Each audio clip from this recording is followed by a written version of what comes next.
തൃശ്ശൂർ ജില്ലയിൽ സ്ഥിതി ചെയ്യുന്ന ഭൂരിഭാഗം തൃശ്ശൂർക്കാർക്കും അറിയാത്ത ഒരു ഹിഡൻ ടെമ്പിൾ. സൺറൈസും സൺസെറ്റും ഒരുപോലെ ആസ്വദിക്കാൻ പറ്റുന്ന ഒരു ബ്യൂട്ടിഫുൾ ലൊക്കേഷൻ. 300ഓളം പടികൾ ചവിട്ടി കയറിയിട്ട് വേണം കേട്ടോ നമ്മളിവിടെ പീക്കിൽ എത്താനായിട്ട്. എൻ്റെ വീട്ടിൽ നിന്ന് ഈ അമ്പലത്തിൽ പോകാനായിട്ട് 2 റൂട്ടുണ്ട്. ഒന്ന് പാടം വഴി, 2 റോഡ് വഴി. പാടം വഴിയാണെങ്കിൽ 2.5 കിലോമീറ്റർ ഉള്ളൂ, റോഡ് വഴിയാണെങ്കിൽ 6 കിലോമീറ്റർ വേണം. ഞാൻ ചൂസ് ചെയ്തത് പാടം വഴിയാണ് കേട്ടോ. അതാവുമ്പോൾ അമ്മയുടെ പിന്നിലിരുന്ന പ്രകൃതി രമണീയതയൊക്കെ ആസ്വദിച്ച് പോവാലോ. ആ കാണുന്ന ഗോപുരമാണ് കേട്ടോ നമ്മൾ പോകുന്ന അമ്പലത്തിൻ്റെത്. ഈ കാണുന്ന ഓറഞ്ച് മതിൽ കണ്ടു കഴിഞ്ഞാൽ നമ്മുടെ ലൊക്കേഷൻ എത്താറായി എന്നാണ് കേട്ടോ അതിൻ്റെ അർത്ഥം.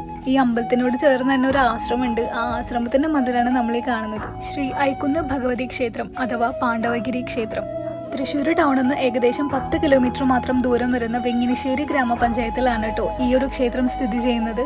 മറ്റു തൃശ്ശൂർക്കാർക്കും പുറമേ ഉള്ളവർക്കും ഇതൊരു ഹിഡൻ സ്പോട്ട് ആണെങ്കിലും ഈ ഒരു പ്രദേശവാസികൾക്ക് ഇത് വളരെ സുപരിചിതമായ ഒരു അമ്പലമാണ് കേട്ടോ. ത്രേതായുഗത്തിലെ പരശുരാമൻ സൃഷ്ടിച്ച 108 ദുർഗാക്ഷേത്രങ്ങളിൽ ഒന്നായിട്ടാണ് കേട്ടോ ഐക്കുന്ന് ഭഗവതി ക്ഷേത്രത്തെ കാണുന്നത്. വനവാസകാലത്ത് പാണ്ഡവ സഹോദരന്മാർ ഈ ഒരു ക്ഷേത്രത്തിൽ വന്ന് പ്രാർത്ഥിച്ചിരുന്നു ഇത്രേ. അതുകൊണ്ട് ഈ ഒരു ക്ഷേത്രത്തിനെ പാണ്ഡവഗിരി ക്ഷേത്രമെന്നും അറിയപ്പെടുന്നുണ്ട്. ഇവിടേക്ക് വരുമ്പോൾ നിങ്ങൾ സ്റ്റെപ്സ് കയറി വരണമെന്ന് ഒരു നിർബന്ധമില്ല കേട്ടോ. നിങ്ങൾക്ക് സ്റ്റെപ്പ് കയറി വരാൻ ബുദ്ധിമുട്ടാണെങ്കിൽ അമ്പലത്തിന്റെ തൊട്ട് മുന്നിൽ വരെ കാർ എത്താൻ പാകത്തിന് നല്ല വൃത്തിയുള്ള റോഡുണ്ട്. ഈ ദ്രൗപദീശിലേക്ക് ചുറ്റും വലം വെച്ചിട്ട് നമ്മൾ വടക്ക് കിഴക്ക് നോക്കി പ്രാർത്ഥിക്കുന്ന ആഗ്രഹങ്ങളെല്ലാം നടക്കും എന്നാണ് കേട്ടോ പറയപ്പെടുന്നത്. ഈ അമ്പലത്തിന് എന്താ ഇത്രയും വലിയ പ്രത്യേകത എന്ന് ചോദിച്ചാൽ എനിക്ക് പറയാനൊരു മറുപടി ഇല്ല കേട്ടോ. എനിക്ക് പേഴ്സണലി ഭയങ്കര ഇഷ്ടമുള്ള ഒരു അമ്പലമാണ്. നമ്മളിവിടെ പോയി നിൽക്കുമ്പോൾ നമുക്ക് കിട്ടുന്ന ഒരു പീസ് ഓഫ് മൈൻഡ് അത് എനിക്ക് പറഞ്ഞറിയിക്കാൻ പറ്റില്ല. നിങ്ങൾ പോയി അനുഭവിക്കുക തന്നെ വേണം.